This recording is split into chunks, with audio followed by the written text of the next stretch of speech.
Imagine standing at a crossroads, faced with a decision that could alter the trajectory of your life. Do you go with your gut, the quick, instinctive response that seems to whisper the right answer, or do you pause, evaluate the options, and let reason guide your path? Every day, our minds navigate a complex dance between speed and deliberation, often without us even realizing it. Psychologists call these two modes of thinking System 1 and System 2. One fast and intuitive, the other slow and analytical.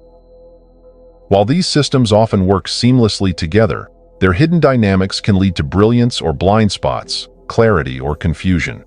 What if you could understand and master these dual minds to consistently outsmart your own mental traps and make better decisions?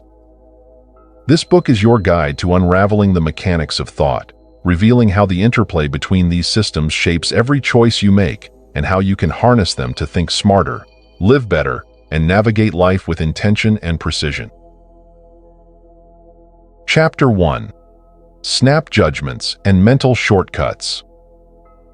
Every day, we're faced with an avalanche of decisions, from the mundane, what to eat for breakfast, to the monumental, whether to change careers or invest in a relationship. While we like to believe we weigh each choice carefully, the truth is, much of our decision-making is automatic, driven by mental shortcuts and snap judgments. This isn't laziness, it's survival. Our brain, a miraculous yet limited resource, has evolved to conserve energy by leaning on intuition, those quick, gut-level reactions we often take for granted. But what happens when these snap judgments steer us astray? Intuition is a fascinating phenomenon, often glorified as a mysterious, almost magical ability to know without knowing how we know. It's what makes a seasoned firefighter sense danger before a building collapses, or allows a chess master to foresee a winning move without consciously analyzing the board. Intuition is powered by System 1, the fast-thinking part of our brain that operates effortlessly and instinctively. However, intuition is also riddled with flaws. It's shaped by past experiences, biases, and incomplete information, making it far from infallible. Consider this. Have you ever judged someone based on a first impression, only to realize later how wrong you were? That's System 1 at work, jumping to conclusions based on patterns it perceives, often with little regard for accuracy. While intuition can be a powerful ally in familiar situations where patterns are clear, it can betray us in complex or unfamiliar contexts. Snap judgments thrive on simplicity, but the world is rarely simple. System 1, though efficient, is prone to biases, mental shortcuts that distort our thinking. Understanding these biases is crucial to outsmarting them.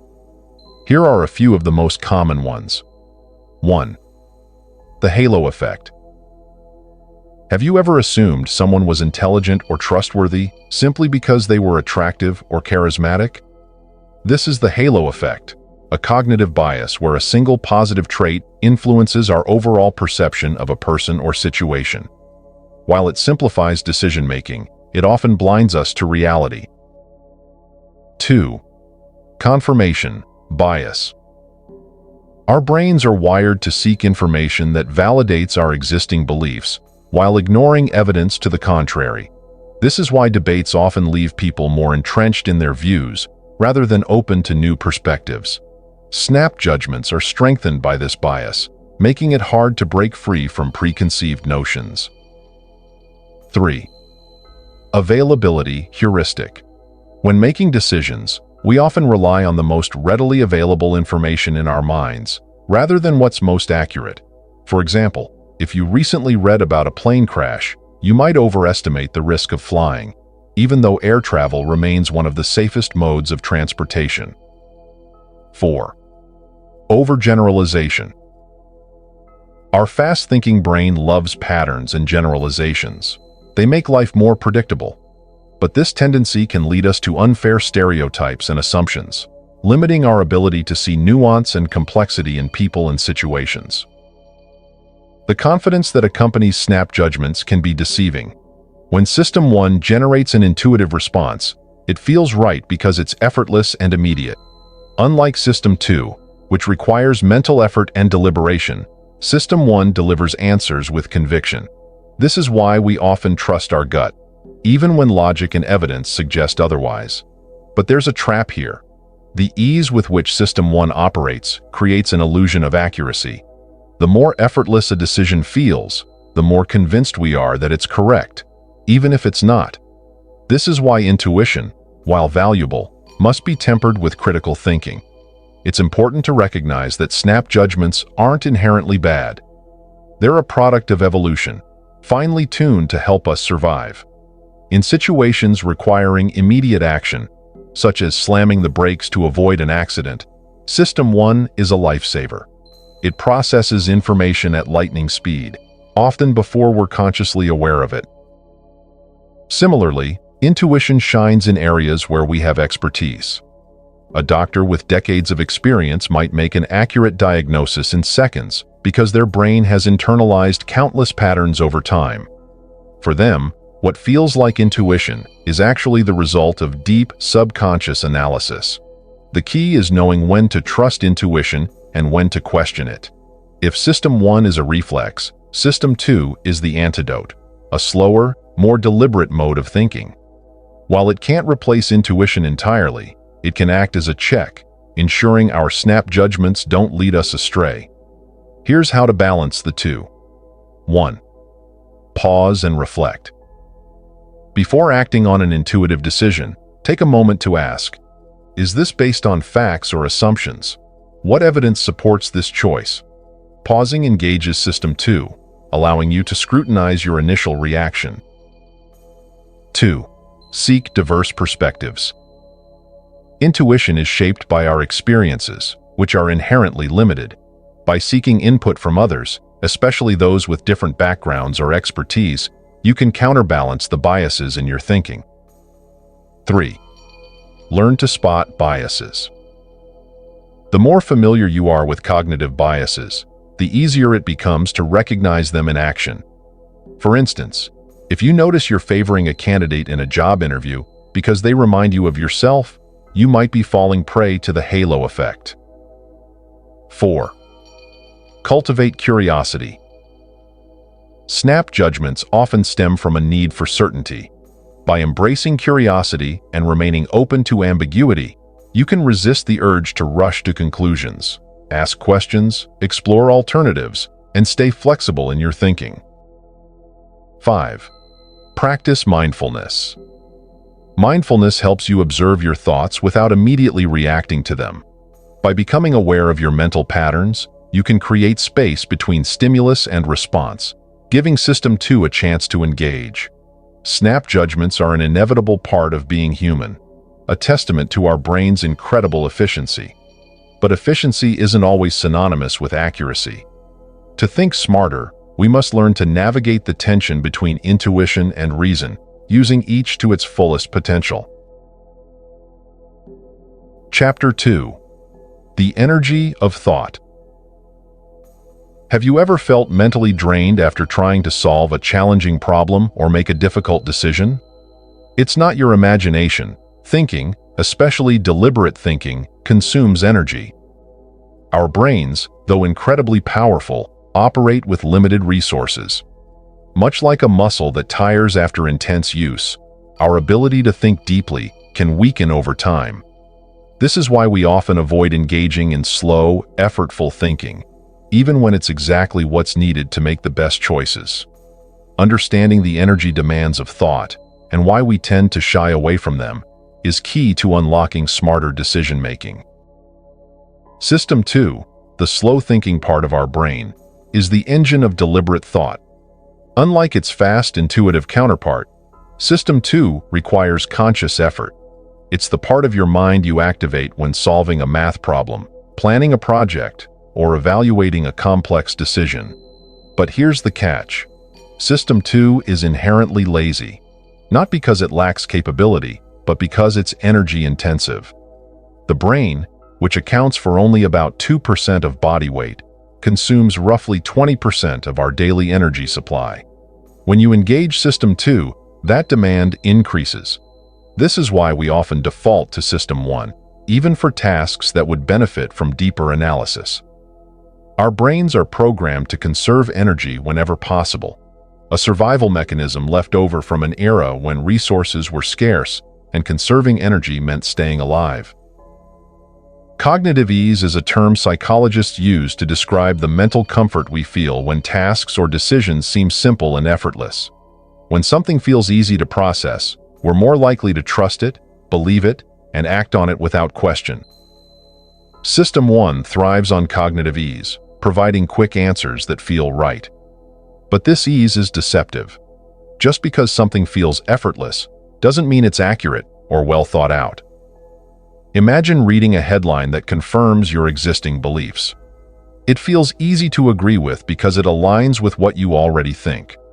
But slowing down to fact-check it or consider alternative viewpoints requires energy. Energy System 2 may be reluctant to expend. Engaging System 2 often feels like swimming against the current.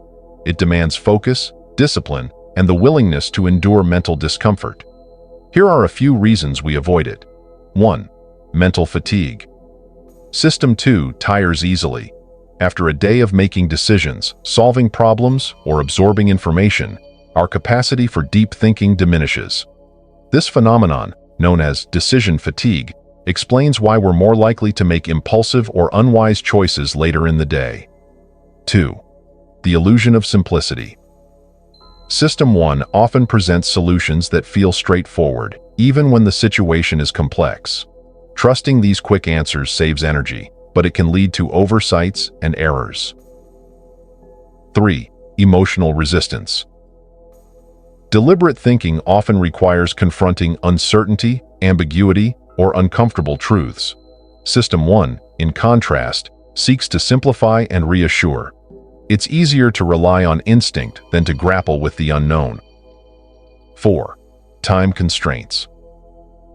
In our fast-paced world, taking the time to think deeply can feel like a luxury. We're constantly pressured to act quickly, leaving little room for System 2 to do its work. When we default to System 1, we risk making decisions based on biases, assumptions, or incomplete information. Over time, this can lead to patterns of poor decision-making that undermine our goals and well-being. For example, consider financial decisions. Buying a car, choosing an investment, or negotiating a salary often requires careful analysis. Yet, many of us rely on gut feelings, advertisements, or surface-level comparisons, snap judgments that System 1 readily provides. The result? Missed opportunities, avoidable mistakes, and regret.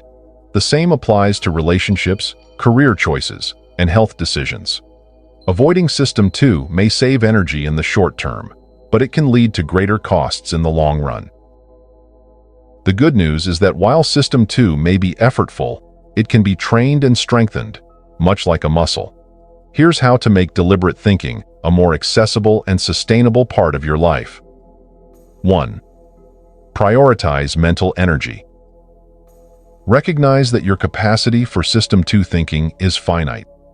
Tackle important decisions or problems when your mental energy is highest, typically earlier in the day. Avoid making critical choices when you're tired or overwhelmed. 2. Create space for thought. Deliberate thinking requires time and focus. Build moments of quiet reflection into your day, free from distractions. Whether it's a morning routine, a walk in nature, or dedicated time for journaling, giving System 2 the space to operate is essential. 3. Break decisions into steps. Complex decisions can feel overwhelming, making System 2 more likely to avoid them. Break the process into smaller, manageable steps. This reduces the cognitive load and makes deliberate thinking more approachable. 4. Question the easy answer. When a solution feels too simple or intuitive, pause and ask, "What am I missing? Have I considered all the information?" This small act of skepticism can activate System 2 and lead to more thoughtful decisions. 5. Build mental stamina. Just as physical exercise strengthens your body, mental exercises can strengthen System 2. Engage in activities that require focus and critical thinking, such as puzzles, strategy games, or learning a new skill. 6. Balance effort and rest. Recognize that engaging System 2 is demanding and requires recovery. Balance periods of deep thinking with restorative activities, such as meditation, relaxation, or creative pursuits. System 2 may be the slower, more effortful part of our thinking, but it's also where our greatest potential lies.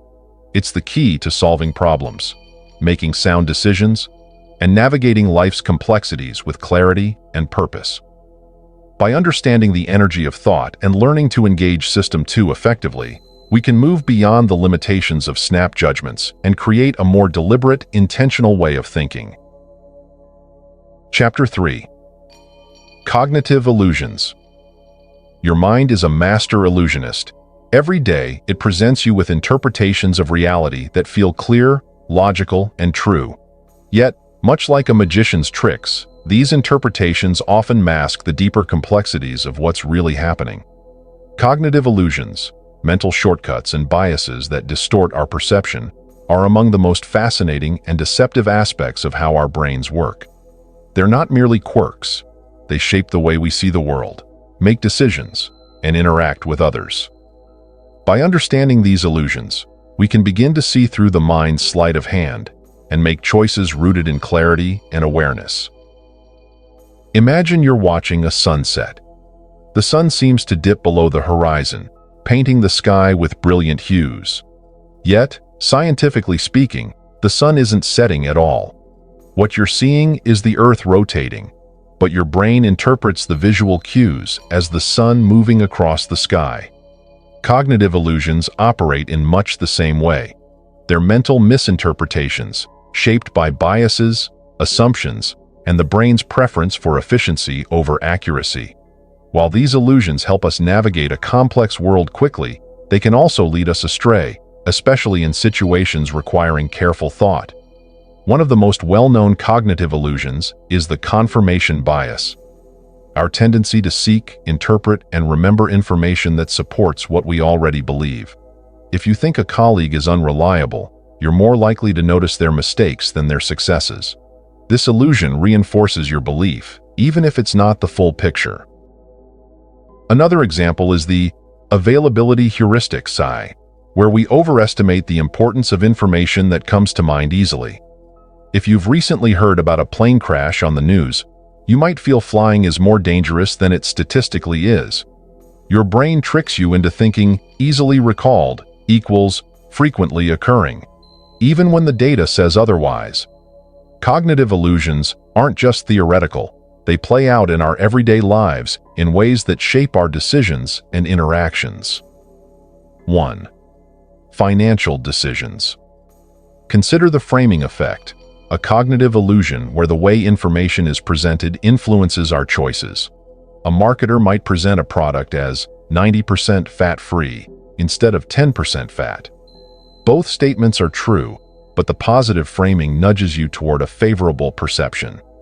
This same illusion drives financial decisions, such as choosing an investment based on past gains while ignoring potential risks. 2. Relationships. Cognitive illusions affect how we perceive others. For instance, the halo effect leads us to assume that someone good at one thing must be good at others. If your coworker is charismatic, you might overestimate their competence in unrelated areas, potentially leading to misplaced trust or skewed evaluations. 3. Health choices. The anchoring bias, where an initial piece of information influences subsequent judgments, is another common trap.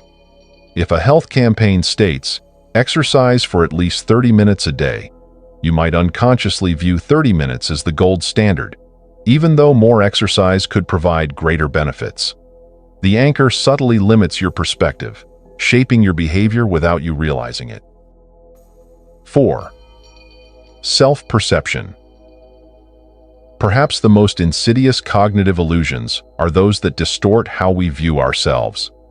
The illusion of competence, for example, can lead us to overestimate our abilities in certain areas, while the spotlight effect makes us think others are paying far more attention to our flaws than they actually are. Cognitive illusions persist because they're embedded in the architecture of our brains, the same mechanisms that make us efficient thinkers. Pattern recognition, mental shortcuts, and rapid decision-making also make us susceptible to error. System 1, our fast-thinking system, is particularly prone to these illusions. It operates on instinct, processing information based on associations, emotions, and past experiences. This efficiency is useful in many situations, but becomes problematic when complexity, ambiguity, or novelty are involved.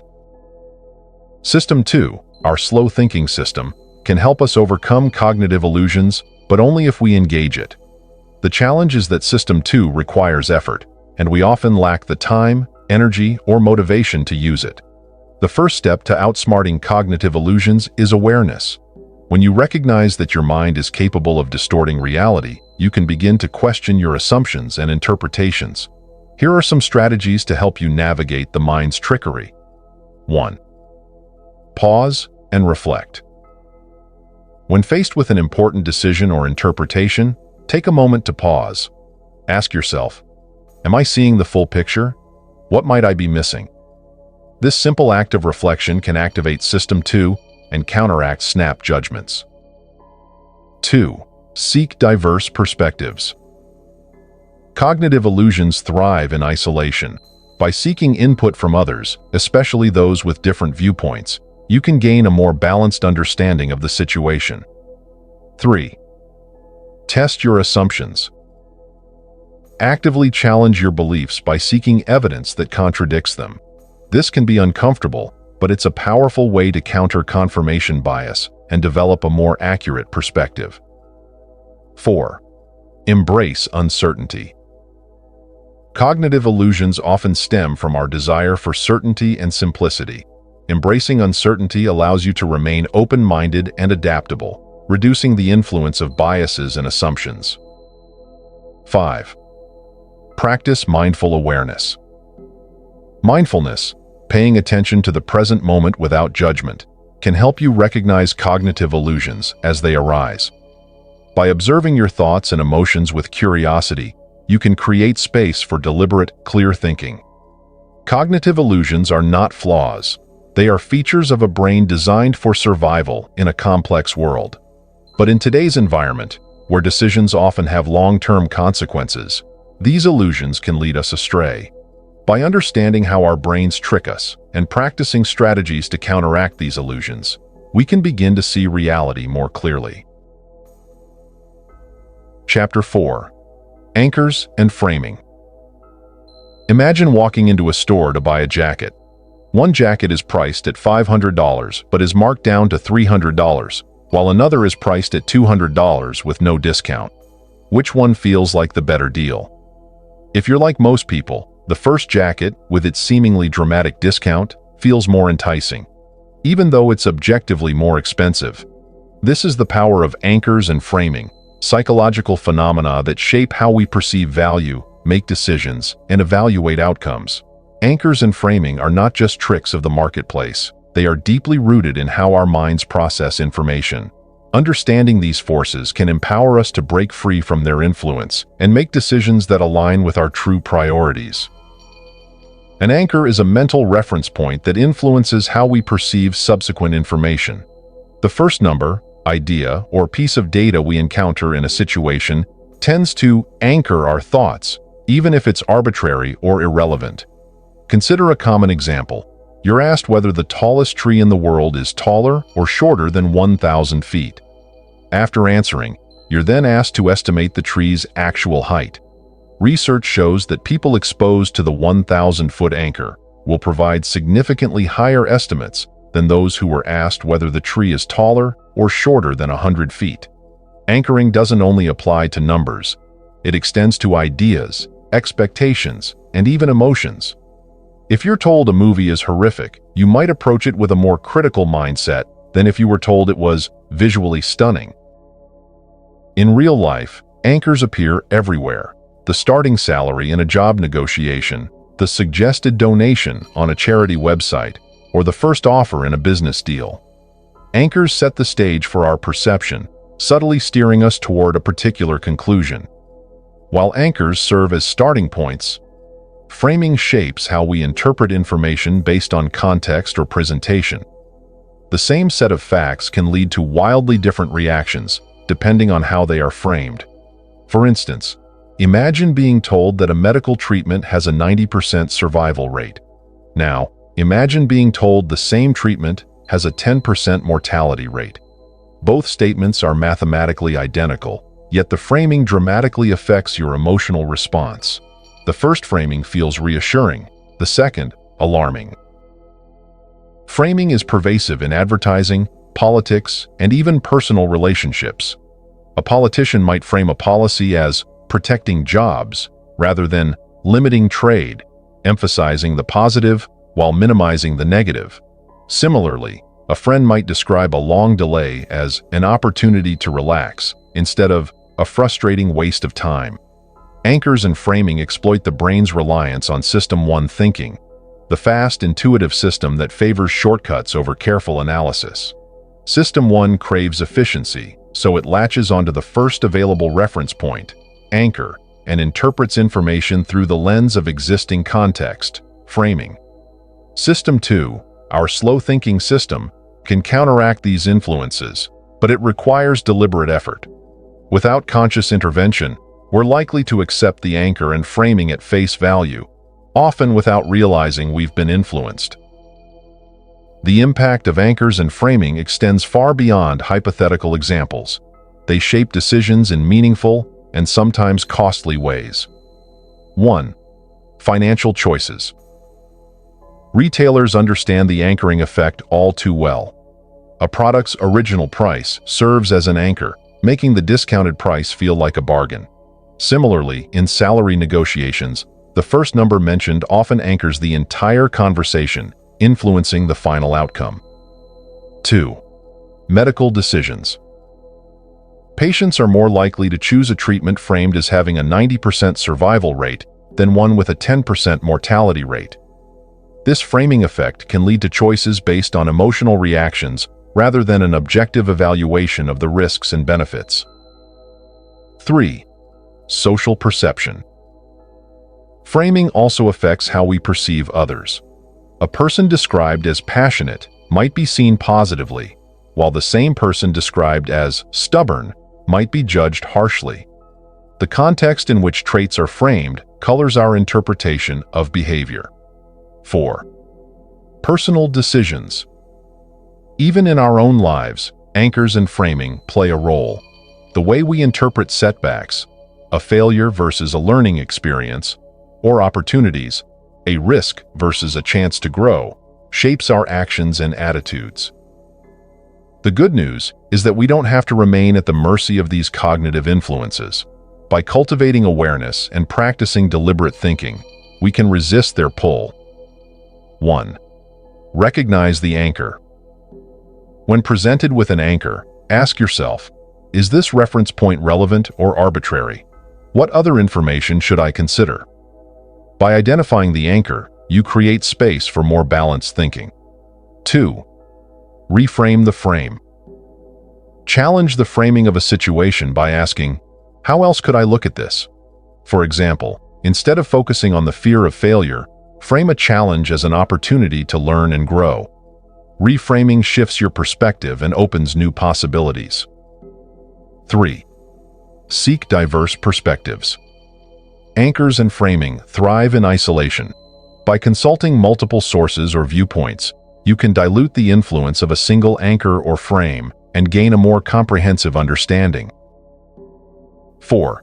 Engage system. Slow down and think critically. When faced with an important decision, take the time to analyze the situation, question assumptions, and evaluate alternatives. This deliberate process engages System 2 and reduces the impact of cognitive biases. 5. Practice mindfulness. Mindfulness, being fully present and aware, can help you notice when anchors and frames are influencing your thoughts. By observing your reactions without judgment, you can make more conscious choices. Anchors and framing are not inherently bad. They're tools your brain uses to navigate a complex world. But left unchecked, they can lead to distorted perceptions and suboptimal decisions.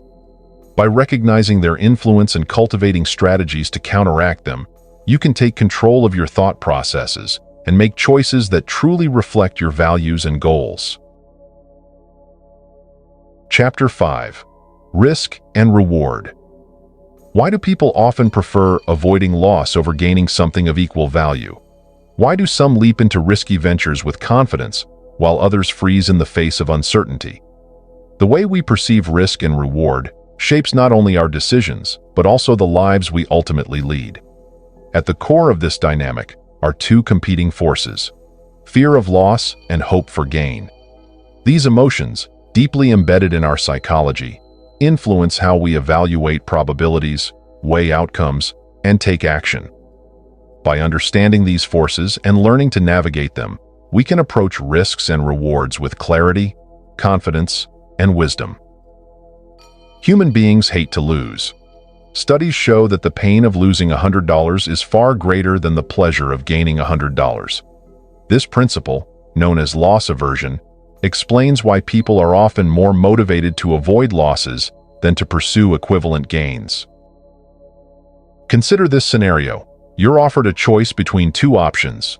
1. A guaranteed $900. 2.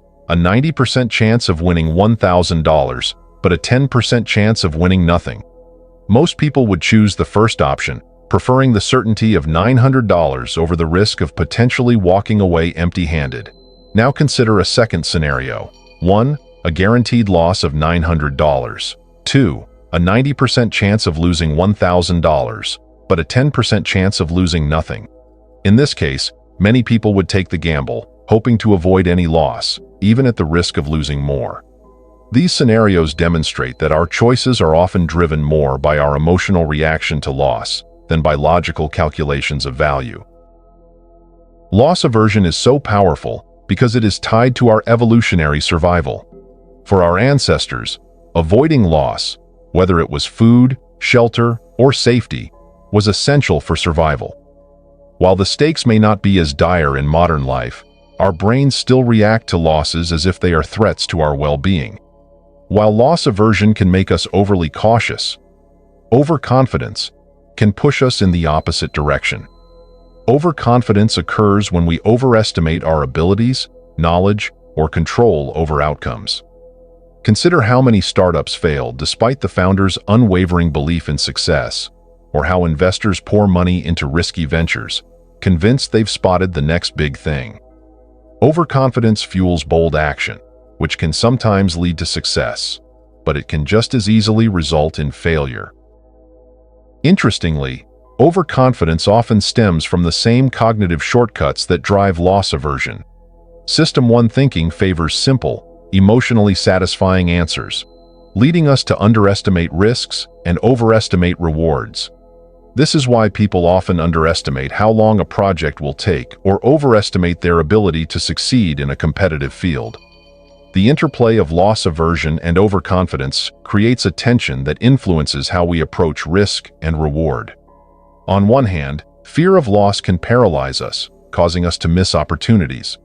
On the other hand, overconfidence can blind us to genuine dangers, leading to poor decisions.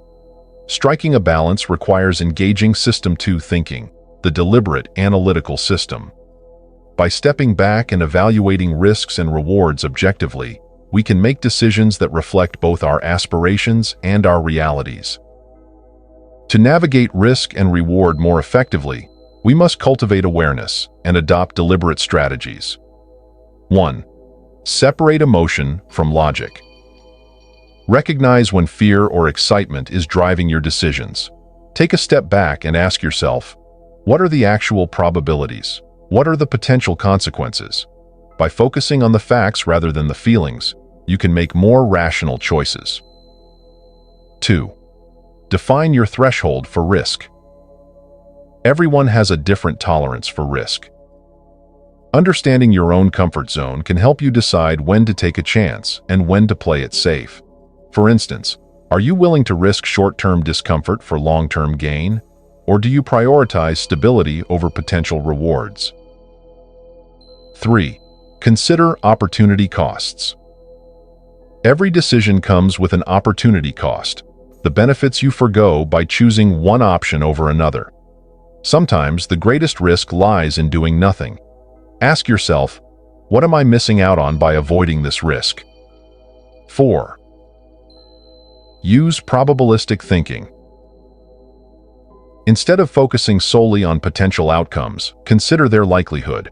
For example, is the chance of success high enough to justify the effort, or is the potential reward significant enough to warrant the risk? 5. Learn to reframe. Risk. Often, our perception of risk is skewed by how it's framed. Instead of viewing risks as threats, see them as opportunities for growth. Reframing risk as a necessary step toward progress can help you embrace uncertainty with confidence. 6. Plan for worst-case scenarios. Preparing for the worst can reduce the fear of risk and increase your willingness to act. Ask yourself, what's the worst that could happen? Can I handle it? How would I recover? Knowing you have a plan can make risks feel more manageable. While logic is crucial, intuition also plays a role in evaluating risk and reward. Intuition is the product of your brain's subconscious processing, drawing on past experiences and patterns you may not consciously recognize. However, intuition should be tempered by analysis. When your gut tells you something feels off, take the time to investigate why. Similarly, if you feel compelled to take a bold leap, ensure that your excitement isn't clouding your judgment. Risk is an inherent part of life. Every decision, from choosing a career to falling in love, involves uncertainty. Yet it is through risk that we grow, learn, and achieve meaningful rewards. By understanding the psychology of risk and reward, we can approach uncertainty with greater wisdom and courage. We can learn to distinguish between calculated risks that align with our values and reckless gambles that jeopardize our well-being. Ultimately, the goal is not to avoid risk altogether, but to embrace it thoughtfully, recognizing that life's greatest opportunities often lie just beyond the comfort zone. Chapter 6. The role of memory in decisions. Memory is the lens through which we view our past and imagine our future. It shapes our identity, informs our decisions, and colors our experiences. Yet, memory is far from a perfect recorder of facts. It is a storyteller, weaving together fragments of events with threads of emotion, bias, and perception. The way we remember an experience often differs from how we lived it. This discrepancy between remembered happiness and experiential happiness has profound implications for decision-making. When we base our choices on flawed recollections rather than objective realities, we risk perpetuating patterns that may not serve us. To make smarter decisions, we must understand how memory operates, how it influences our perception of risk and reward, and how to navigate its limitations. Memory is not a passive storage system, it is an active, dynamic process. When we recall an event, we reconstruct it, filling in gaps with assumptions and emotions. This reconstruction is influenced by 1. Emotional intensity. Strong emotions, whether joy, fear, or sadness, anchor certain memories more deeply than others. This is why you might vividly recall your first heartbreak, but struggle to remember a routine day at work. 2. Peak end rule. Our brains tend to focus on the most intense moment, the peak, and the final moment, the end of an experience, often ignoring the rest. A vacation with one terrible day might be remembered as a bad trip, even if most of it was enjoyable. 3. Confirmation. Bias. We unconsciously filter memories to align with our current beliefs. If you think of yourself as unlucky, you're more likely to recall times you failed than times you succeeded. These factors mean that the memories guiding our decisions are not always accurate reflections of reality. Nobel laureate Daniel Kahneman highlighted the distinction between remembered happiness and experiential happiness. Experiential happiness refers to how we feel in the moment. For instance, during a relaxing day at the beach, you might feel calm and content. Remembered happiness is how we recall the experience later. If your beach day ended with an argument or a flat tire, your memory of it might be overshadowed by those negative events, even if the day was mostly positive. This discrepancy can lead us to prioritize experiences that look good on paper over those that bring genuine satisfaction.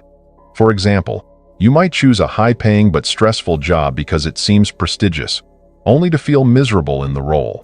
Understanding this gap can help us make decisions that align more closely with our true values and desires. Our past experiences create mental shortcuts, heuristics, that guide our decisions. While these shortcuts can save time and effort, they can also lead us astray. For example, if you once lost money investing in a risky venture, you might avoid similar opportunities in the future, even if they are well calculated and promising. Conversely, if you succeeded in a gamble, you might overestimate your chances of repeating that success. These patterns are rooted in the brain's tendency to prioritize safety and predictability. However, clinging to the past can limit your ability to embrace new opportunities. Emotion and memory are deeply intertwined. When we recall a past event, the emotions associated with it resurface, influencing our current decisions. This is why fear of failure can prevent you from taking risks, even if the odds are in your favor. Similarly, nostalgia for a golden past might lead you to romanticize outdated ideas or relationships. While emotions are valuable guides, they should not be the sole drivers of decision-making. By recognizing their influence, you can balance intuition with rational analysis. To make better decisions, we must learn to work with memory's strengths and limitations. Here are some strategies. 1. Reflect with intent. Take time to analyze past decisions. Ask yourself, what went well and why? What could I have done differently? By reflecting on both successes and failures, you can gain insights that inform future choices. 2. Distinguish facts from feelings. Separate the objective details of an event from the emotions surrounding it. For example, if you recall a meeting as disastrous, identify specific factors that contributed to that perception. Was it truly a failure, or did one negative comment overshadow the overall outcome? 3. Challenge confirmation bias. Actively seek out memories that contradict your current beliefs. If you think you're bad at public speaking, recall times when you received positive feedback or handled a presentation well. 4. Focus on experiential happiness. When making decisions, prioritize how an experience will feel in the moment, rather than how it will appear in retrospect. Choose activities and goals that align with your values, even if they lack external validation. 5. Reframe negative memories. Instead of viewing past failures as mistakes, see them as lessons. Ask yourself, what did this experience teach me? How can I apply that knowledge moving forward? 6. Cultivate mindfulness. Practicing mindfulness can help you stay present, reducing the influence of distorted memories on your decisions. By focusing on the here and now, you can respond to situations with clarity rather than being weighed down by the past. Memory is a double-edged sword. It can be a source of wisdom, offering valuable insights from past experiences, but it can also be a barrier, distorting reality and keeping you tethered to outdated narratives. To outsmart your own mind, you must approach memory with curiosity and discernment. Question its accuracy, explore its patterns, and use it as a tool for growth rather than a prison of limitation. Ultimately, the goal is not to erase the past, but to integrate it into a fuller understanding of yourself and the world. By embracing memory's imperfections, you can make decisions that honor both your history and your potential. Chapter 7. The Influence of Heuristics. Life bombards us with countless decisions daily, from mundane choices like what to eat for breakfast, to life-altering ones like where to live or whom to marry. To navigate this complexity, our brains rely on heuristics, mental shortcuts that simplify decision-making. Heuristics act as our mind's autopilot, enabling us to process information quickly and efficiently. However, while heuristics can be helpful, they are not infallible. These shortcuts often trade accuracy for speed, leading to predictable errors and cognitive biases. Understanding how heuristics work and their limitations is a powerful step towards smarter thinking. Heuristics are the brain's way of coping with uncertainty and limited information. They are grounded in patterns and past experiences, allowing us to make decisions without overloading our cognitive resources. Imagine walking into a crowded room. Within seconds, you can gauge the atmosphere, decide whom to approach, and avoid bumping into others. This ability stems from heuristics. You don't consciously analyze every detail. Your brain uses shortcuts to interpret the situation and guide your actions. But what happens when these shortcuts lead you astray? Common heuristics and their pitfalls. 1. The availability. Heuristic. This heuristic relies on the ease with which examples come to mind. If you hear about a plane crash on the news, you might overestimate the risk of flying, even though air travel remains statistically safer than driving. Why it matters. The availability heuristic skews our perception of probability, making rare events seem more common and vice versa. It can lead to irrational fears or misplaced priorities. 2. The representativeness heuristic. This shortcut involves judging the likelihood of something based on how similar it seems to a prototype.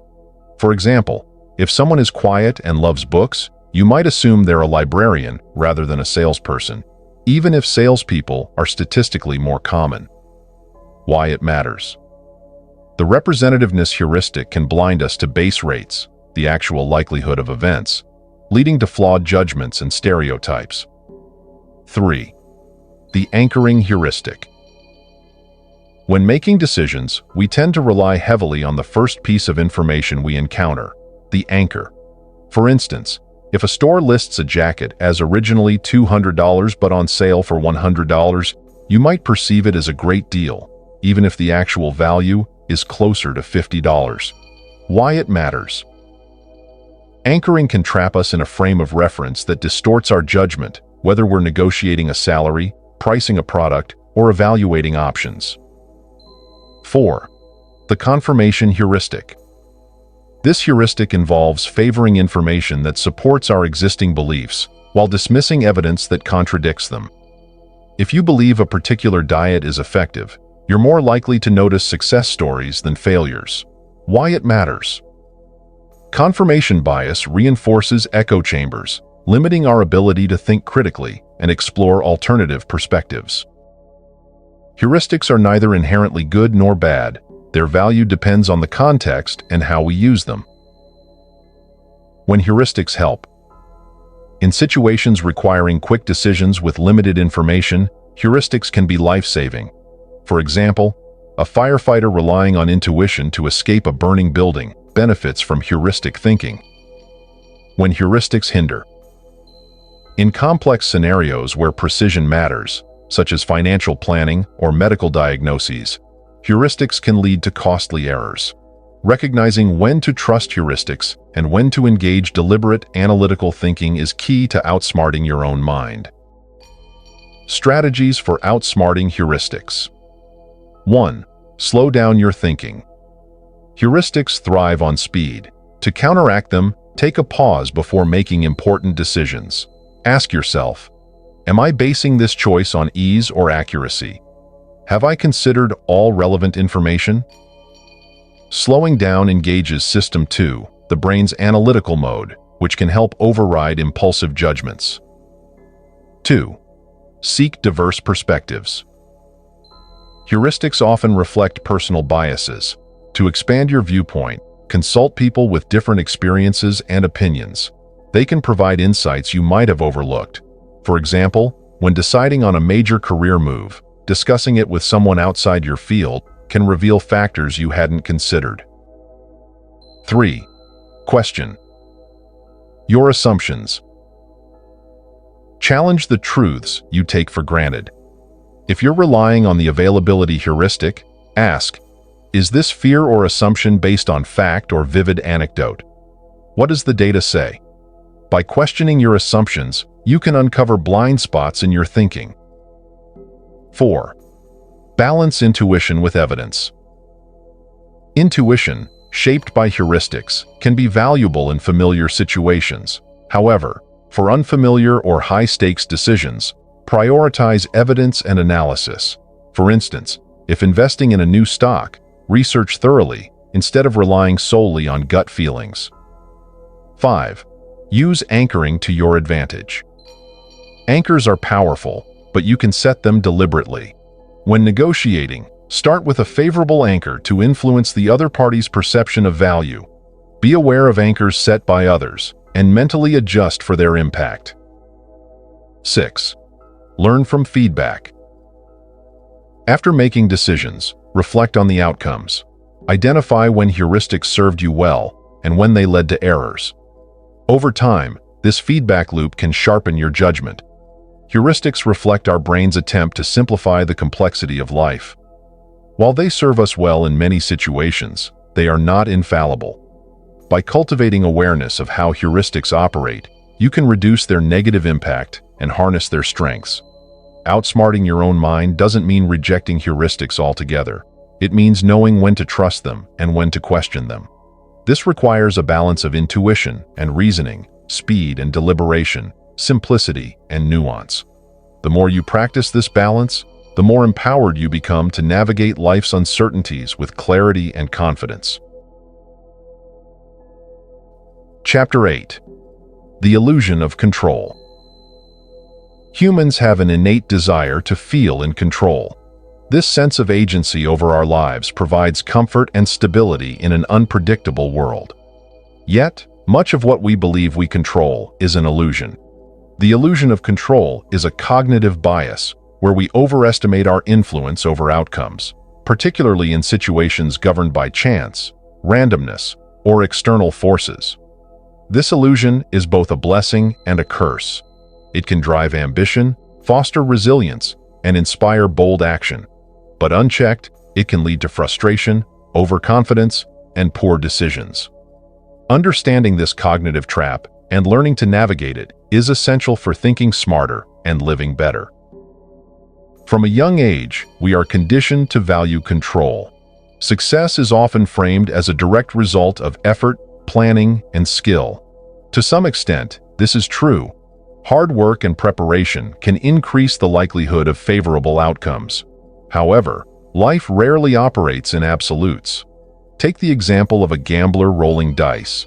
Many gamblers believe that throwing the dice harder will result in higher numbers, or that a certain lucky ritual will influence the outcome.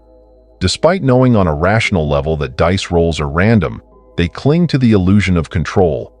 In less obvious ways, this tendency permeates our daily lives. We assume control over relationships, careers, and even the weather on our wedding day, attributing successes to our efforts and failures to external forces. While this mindset provides a sense of order, it can distort reality. The costs of overestimating control. 1. Overconfidence and risk-taking. The illusion of control often breeds overconfidence. If you believe you have more control than you actually do, you may take unnecessary risks. This is particularly evident in financial markets, where overconfident investors make speculative bets, convinced they can predict market movements. 2. Blaming yourself for the uncontrollable. On the flip side, believing you have total control can lead to self-blame when things go wrong. For example, a business owner may internalize failure during an economic downturn, ignoring broader market forces beyond their control. 3. Stress and anxiety. The pursuit of control in uncontrollable situations is exhausting. Imagine trying to micromanage every detail of a project when many variables are outside your influence. The result is often chronic stress and burnout. 4. Missed opportunities for growth. When you overestimate your control, you may resist situations that highlight your limitations. This resistance prevents you from learning, adapting, and growing from experiences that require surrender and acceptance. The first step to outsmarting the illusion of control is recognizing when it's at play. Consider these common scenarios. Attributing random outcomes to skill. Did your success stem from expertise, or were external factors like timing and luck involved? Believing in lucky rituals. Do certain actions truly influence outcomes, or do they simply provide psychological comfort? Taking responsibility for uncontrollable events. Are you blaming yourself for factors beyond your influence? By identifying these patterns, you can begin to separate what you can control from what you cannot. While the illusion of control can mislead us, it doesn't mean we are powerless. The key lies in distinguishing between the controllable and the uncontrollable. 1. Circle of influence versus circle of concern. Stephen Covey's The 7 Habits of Highly Effective People introduces the concept of focusing on your circle of influence rather than your circle of concern. Your circle of influence includes things you can directly affect, such as your actions, mindset, and habits. Your circle of concern encompasses broader issues like global politics or market fluctuations. By directing energy toward your circle of influence, you maximize your impact without wasting effort on what lies beyond your control. 2. Embracing the Serenity Prayer. The timeless wisdom of the Serenity Prayer captures the essence of this balance. Grant me the serenity to accept the things I cannot change, courage to change the things I can, and wisdom to know the difference. Applying this principle in daily life cultivates clarity and emotional resilience. Strategies to overcome the illusion. 1. Question your assumptions. Ask yourself, how much of this situation is truly within my control? Am I overestimating my influence? These questions ground your perspective in reality. 2. Focus on process, not outcomes. Shift your mindset from controlling results to mastering processes. For example, if you're working toward a promotion, focus on improving your skills and building relationships rather than fixating solely on the outcome. 3. Cultivate adaptability. Life is unpredictable, and even the best-laid plans can go awry. Developing adaptability allows you to respond to change with grace rather than resistance. 4. Release the need for perfection. Perfectionism often stems from a desire to control every detail. Letting go of this need frees you to embrace imperfection as part of the journey. 5. Practice mindfulness. Mindfulness teaches us to be present with what is, without judgment or attachment. By cultivating awareness of your thoughts and emotions, you can better discern when you're clinging to the illusion of control. Ironically, letting go of control can be empowering. Surrender is not about giving up. It's about accepting reality and working with it rather than against it. Consider a surfer riding a wave. The surfer cannot control the ocean's movements, but by understanding the wave's flow and timing their actions, they achieve harmony with the forces at play. This is the art of surrender, working with life's currents instead of resisting them. When you release the illusion of control, you open yourself to possibilities you might have otherwise missed. You become more resilient, adaptable, and attuned to the present moment. Outsmarting the illusion of control requires humility, awareness, and a willingness to embrace uncertainty. By focusing on what you can influence and releasing what you cannot, you reclaim energy for meaningful pursuits. Chapter 9. Harnessing the Power of System. In a world dominated by distractions, instant gratification, and rapid decision-making, it's easy to fall into the trap of relying on quick, automatic judgments.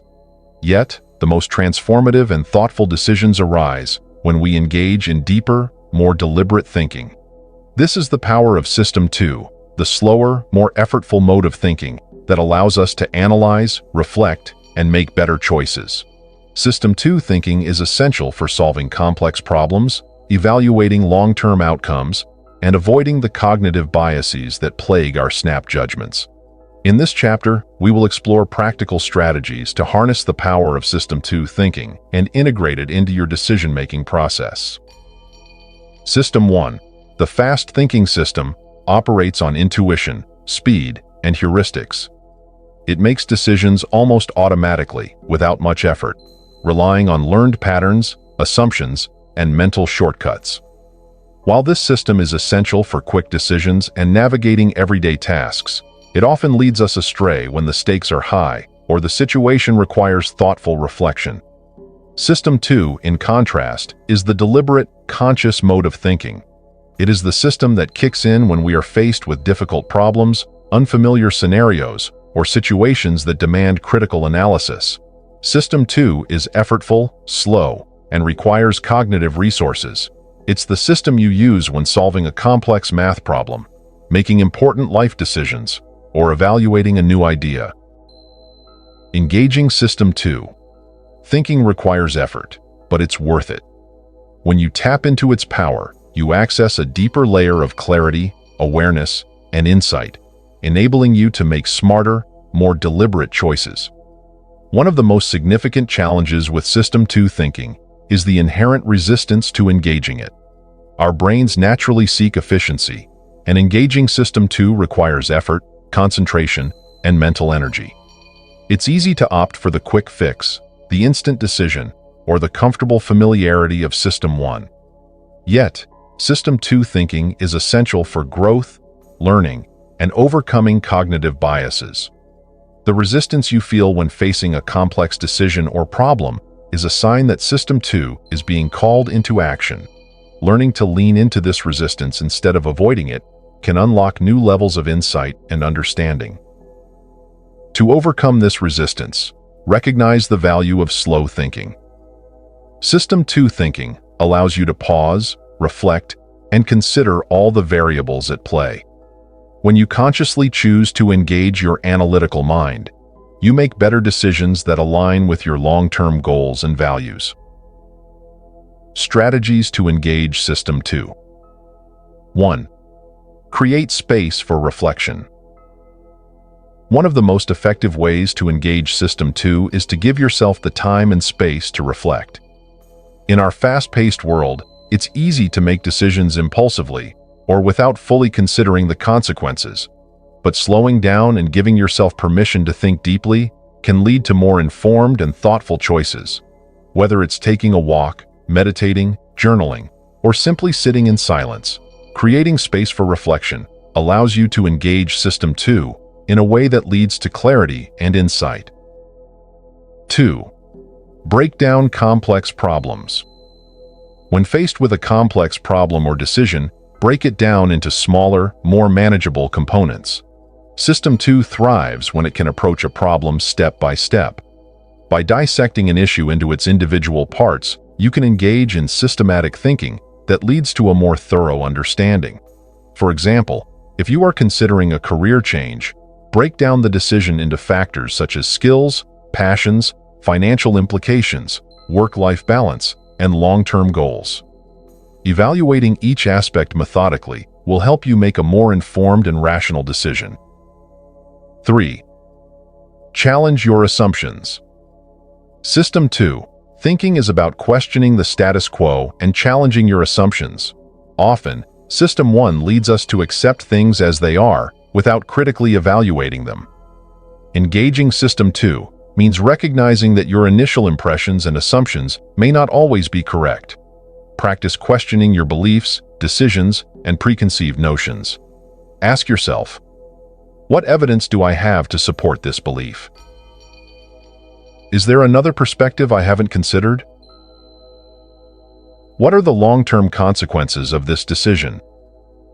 By actively questioning your assumptions, you engage in deeper, more critical thinking that leads to better decision-making.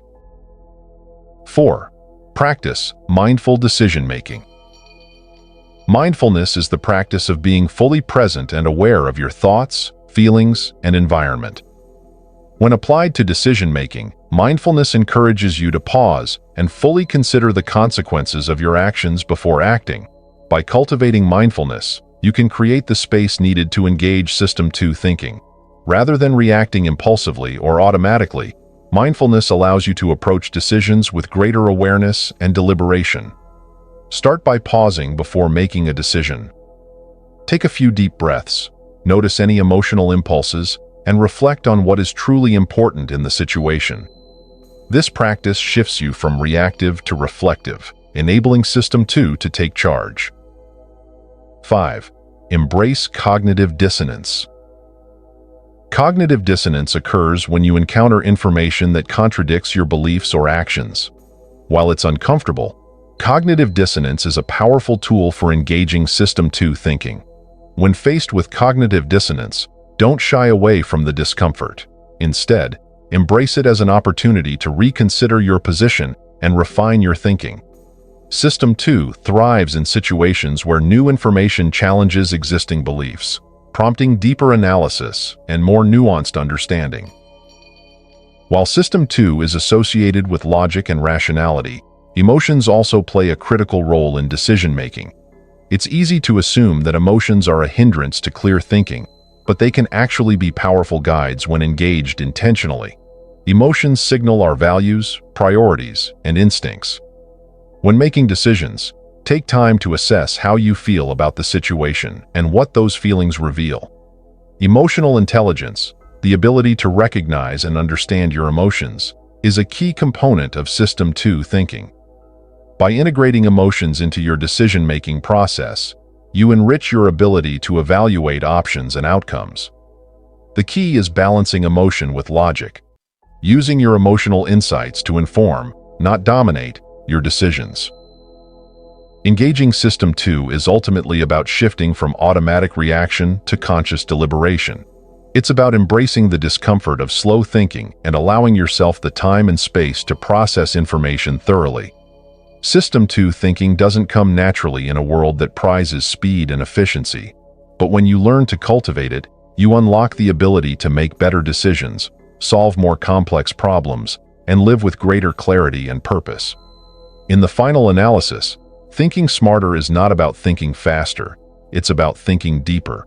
By intentionally engaging System 2, you not only improve your decision-making, but also enhance your capacity for growth, learning, and meaningful action. And when you harness the full power of System 2, you truly begin to live better, making choices that reflect your deepest values and highest potential. Conclusion. The journey to thinking smarter is not simply about acquiring more knowledge or making faster decisions. It's about cultivating the awareness to choose when to engage the rapid reflexes of System 1 and when to harness the deliberate power of System 2. By understanding the interplay between these two modes of thinking, we unlock the ability to make decisions that are not only more informed, but also aligned with our deeper values and long-term goals. The key is in mastering the art of balance, knowing when to trust intuition and when to slow down, reflect, and engage in the mental effort required for thoughtful analysis. As you embrace this dual approach, you will not only outsmart the biases and illusions that cloud your judgment, but also gain the clarity, insight, and wisdom necessary to navigate the complexities of life with purpose and confidence. Thinking smarter isn't a destination, but a continuous practice of awareness, choice, and growth. It is a journey toward living better, making decisions that reflect your true potential, and creating a life of greater meaning and fulfillment.